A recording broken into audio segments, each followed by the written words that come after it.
وجہ تھی؟ پہلی تو بات ہے غلام احمد قادیانی کو ہم دجال سمجھتے ہیں، کافر سمجھتے ہیں.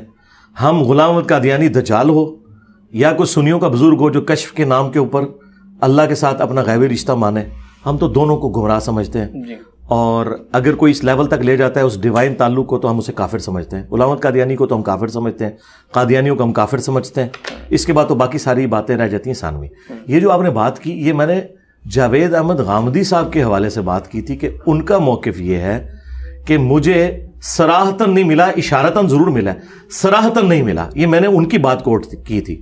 میرے نزدیک وہ صراحتاً ہو یا اشارتاً ہو، میں غلام احمد قادیانی دجال کے دعووں کو ہی کفریہ سمجھتا ہوں. تو باقی تو باتیں ختم ہی ہوں گی. ٹھیک ہو گیا. ایک انٹرویو میں قادیانیوں سے نکاح کی شرعی حیثیت پر آپ سے سوال کیا گیا. آپ نے فرمایا کہ اہل کتاب کی عورتوں سے نکاح جائز ہے، قادیانی تو اہل کتاب سے بہتر ہیں، جس کا مطلب یہ ہوا کہ اہل کتاب سے بہتر کے ساتھ نکاح ہو سکتا ہے. ٹھیک ہو گیا. قیامت تک یہ آپ کلپ نہیں نکال سکیں. میں سوال کمپلیٹ کر لوں. چونکہ وہ بہتر ہیں تو کیا قادیانی مردوں کے ساتھ مسلمان عورتوں کا نکاح جائز ہے؟ اگر نہیں تو کیوں؟ اگر ہاں تو کیسے؟ یہ پہلی بات ہے، یہ بالکل جھوٹ بولا ہے. میں نے کسی کلپ میں نہیں کہا کہ جو اہل کتاب سے قادیانی بہتر ہیں تو ان کی عورتوں کے ساتھ نکاح ہو سکتا ہے. یہ میں نے کسی کلپ کے اندر نہیں کہا. بالکل جھوٹ ہے.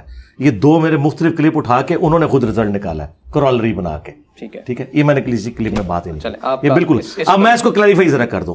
میں نے یہ کہا تھا قادیانیوں کے حوالے سے کہ قادیانیوں کو سمجھانا اہل کتاب سے زیادہ آسان ہے، کیونکہ اہل کتاب ہمارے نبی کو پیغمبر ہی نہیں مانتے، سرے سے انکار کرتے ہیں.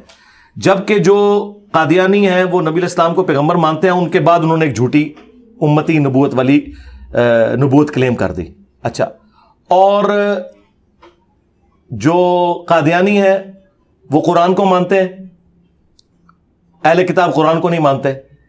یہ بخاری مسلم کو مانتے ہیں، وہ نہیں مانتے. ان کو دعوت دینا آسان ہے، اس اعتبار سے یہ اہل کتاب سے بہتر ہے.